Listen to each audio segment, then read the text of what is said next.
Hi guys, this is Raquel with paintsandglitter.blogspot.com, and I'm just filming a quick video here in response to some questions that I had when I recently posted one of my projects online, the Loaded Envelope Galore Facebook page.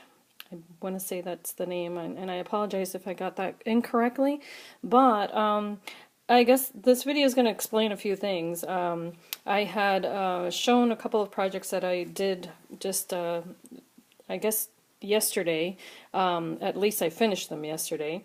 And I was asked if I do layered cards or books or that sort of thing. And I responded with yes, several. And also just mentioned that I do have the blog, paintsandglitter.blogspot.com, and on that blog I have pictures of projects that I've made, cards, things like that, and mostly with the Cricut, but I don't post pictures of everything that I do because a lot of the things that I make I either give away or sell, and some of the things that I make just don't apply to the whole Cricut world or, that sort of thing. So this is actually one of those situations where I'm posting a little bit more of what I do, and I don't typically do that. So anyway, I have a beautiful friend. I call her my sister in Christ, and she's blessed me with a lot of stamps recently. And this was one of them. So, and I'm showing you basically step by step how I get inspired to do something, how I end up working on certain projects. So, if you could, just bear with me. So anyway, I got this stamp, and this is a Hero Art stamp, and they're all older. They're not recent. This one's from '97, but it's a butterfly. So, and the reason I'm showing the stamp is because I'm showing what it was that I posted and what I ended up making with it. And I had mentioned one of them was going to be a card topper, but I've actually changed my mind because that's what I do. And it's going to end up not being a card topper because I found this and it fits perfectly. So, and I had inked it previously, the background, but it turns out I'm probably going to just paint that. I use mixed media, meaning that there's more than one type of art material here. I actually started out, and I'll show you guys. This is the labels that you get with things that you buy that most of us just throw out, or whatever, end up in a pile in the bin.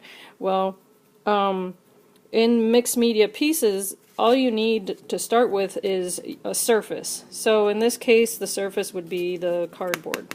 So that works out perfect. I then use gesso here, and it doesn't matter which brand, but Liquitex is a good brand for artists. A lot of people use it. So I use gesso, and I'm going to try to make this quick, so I'm sorry if I ramble. On top of that, I went ahead and put packing material. Okay, so you see that? That was actually the inside of a padded envelope, and I have several, but I think most of you guys know what a padded envelope looks like. It has bubble wrap inside of it, so that your things that you order don't break. So let's see, where's the camera here? If I focus in on there, alright, so you see the residue of what the bubble wrap was? That's actually the adhesive of that bubble wrap on there, because I tore off the bubble wrap, and then because I wanted that texture, I wanted, basically it's, if you would think of polka dots on a page. So that got gesso on it, and you can see that. I just did a quick hand of gesso on that, and then I used Tim Holtz Distress Inks. That was the background. I used for texture, I used embossing powders. So while that distress ink was still wet, I just sprinkled embossing powder here and there, and then you know, heat dried that, and it was really fun because it started melting into that adhesive from the bubble wrap, and I love, you know, little surprises like that, because then it just ends up giving it a different texture than you even anticipated. So that's part of mixed media. It's like you just go with it. And then, okay, so then here's that butterfly stamp. Oops, and I apologize for my camera. If you knew the setup I have here, it's crazy. Anyway, so I stamped this on a white piece of paper, Nina 80-pound cardstock, just regular white paper. And then I used pencils, Derwent water-soluble pencils. I used some inks, or not inks, but what are they called? These. And I have no idea where I got these. They're pearlized. It's kind of like a watercolor palette, and they're pearlized. And at first I was a bit disappointed when I got them, because I thought, you know what, they're duplicates, dupe, you know. But whatever.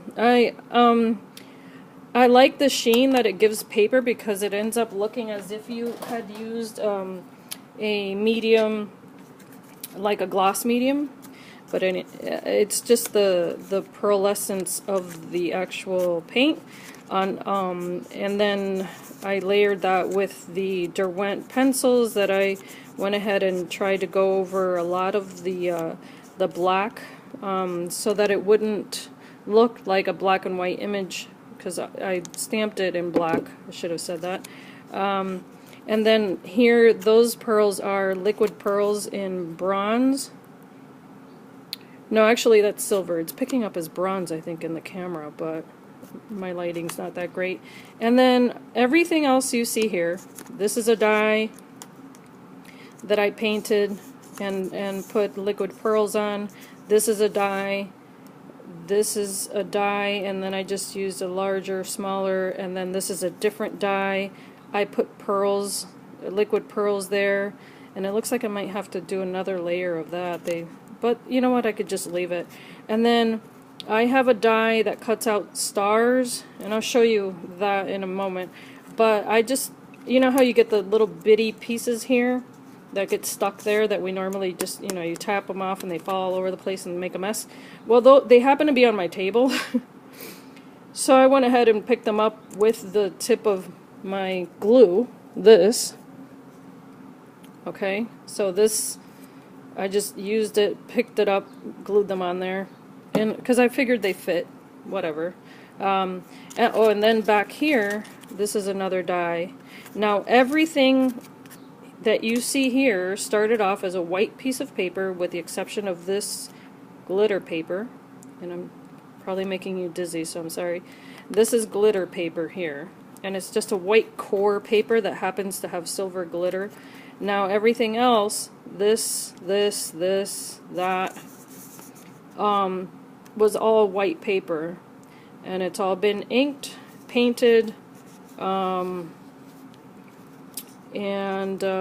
yeah, and shaded. I think I may have used, what else did I use? Oh, and then this is another little die that I used different color distress inks on.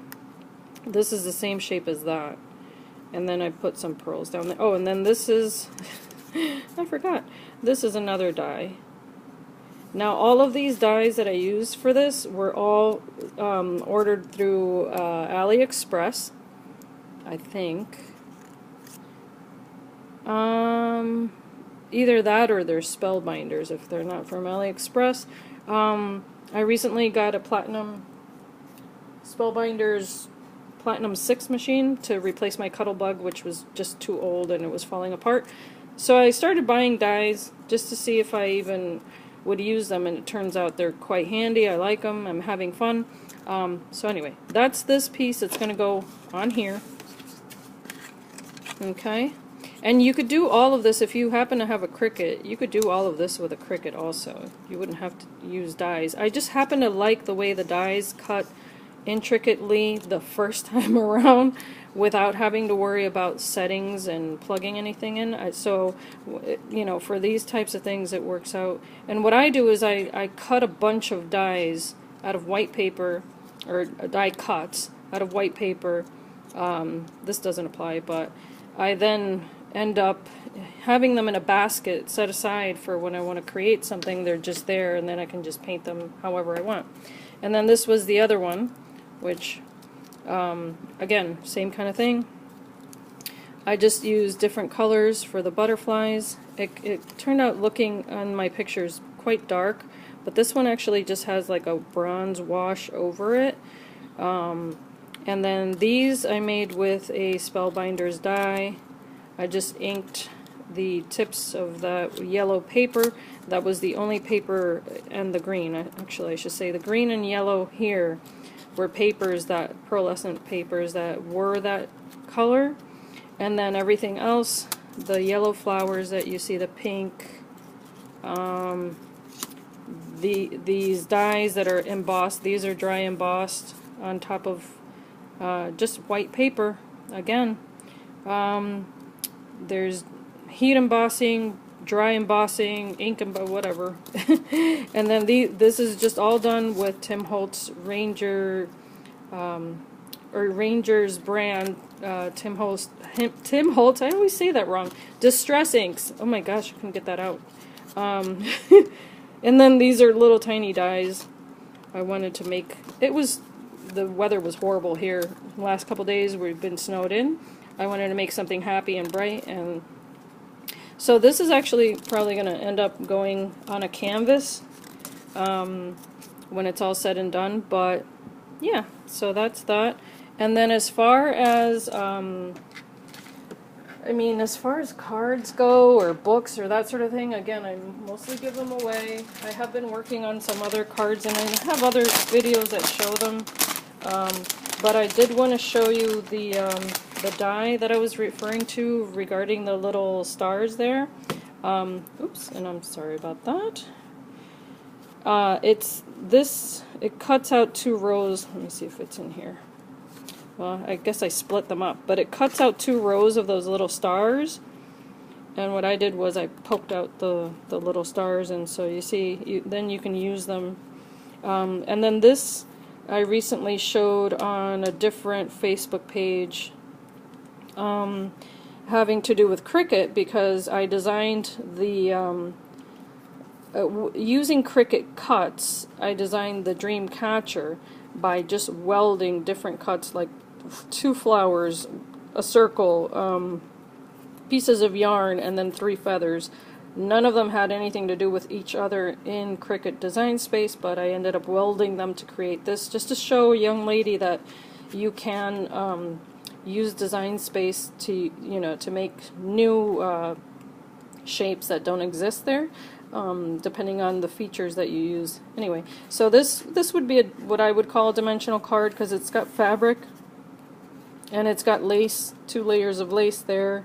It's got the cardstock. It's not really thick, which is great for mailing, but it's got some elements there like glossy accents. It's got sequins, pearls, that sort of thing. And I was just going for shabby chic there with texture. I just like texture, not necessarily a lot of bulk all the time, because I think you can achieve it without doing that. But depending on what people ask me to do, I can make something really bulky. And then really quickly, I'm just going to show, some other things like these flowers that I intend to use, and the rosette there. This is going to be for a project that I'm working on, actually for the loaded envelope. So yeah, a little bit of everything. I'm not going to show you the madness of my desk because it's insane. But I thank you for watching. If you have any questions, please let me know. I'll be more than happy to respond. I'm having a lot of fun getting back into creativity just for the sake of just enjoying it. Yeah, so I hope you guys have a blessed day. Take care. Ciao.